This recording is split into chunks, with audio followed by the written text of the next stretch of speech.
Hey, what's up guys? This is Anthony from Anthony's Customs, and for this review, we are looking at the Speeder Wave Marvel Legends Dagger figure. Not to be confused with Cloak, which is the name on the top of the packaging.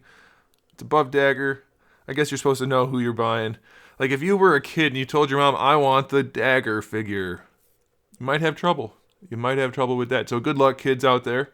And anyway, this figure you probably shouldn't be asking for anyway, because it's, unless you really need like Cloak and Dagger in your collection, these two figures are not great.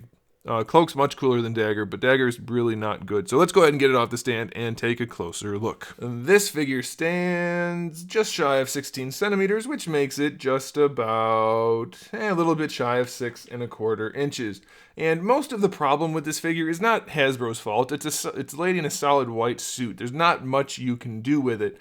However, what they did do, they did poorly, so that is Hasbro's fault. So like I said, unless you really want Dagger and Cloak, then these aren't really necessary to buy. They're not going to impress anybody. They're just going to kind of sit there. This one in particular. The paint job for her weird slit on her shirt is just not good. The edges are pretty clean, but she's got a couple of white belly buttons going on there, and that totally kills it. It makes it look super goofy.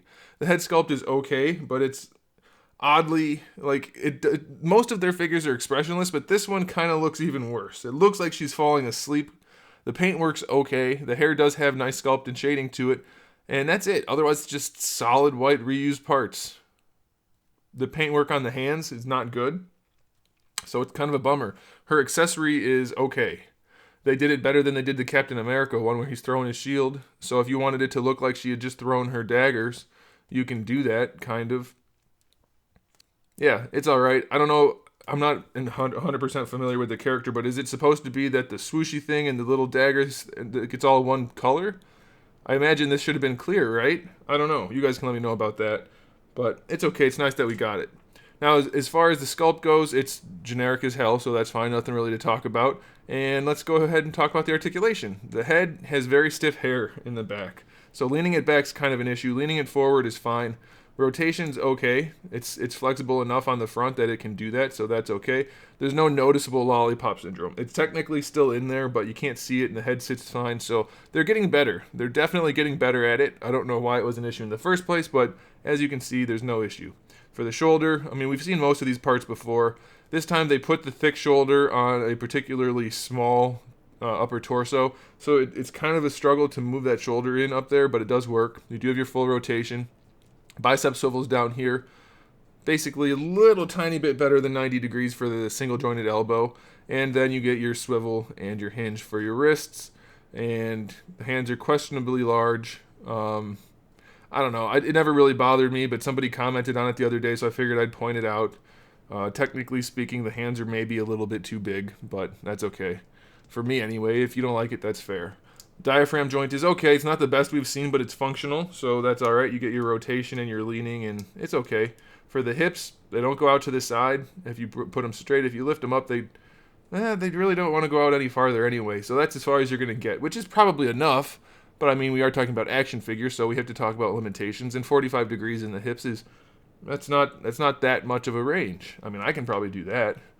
Going forward, we have no problem at all. Going back, no range at all.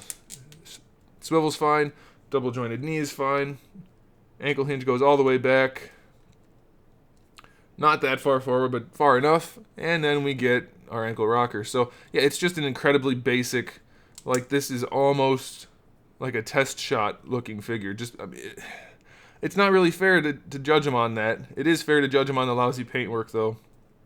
So, I don't know guys, this is just like that kind of figure where if you're a collector, you're probably going to want to pick it up. If you're just picking up random things, which you're still a collector, but you're not like a hardcore collector, this is an easy pass. There's really nothing to appreciate about the figure. The lips are glossy. I guess that's kind of nice. That's painted nicely on the face. Really big eyebrows. Yeah, I don't know how to even review this because there's nothing really to talk about. I already talked about it. So that's it. Thanks for watching, guys. Make sure you subscribe to the channel. I have new videos up almost every single day. We talk about action figures, obviously, movies, TV shows, video games, all kinds of other fun stuff. So make sure you come back for that. Click the subscribe button, click the bell, click the thumbs up if you like the video. And in the meantime, keep collecting.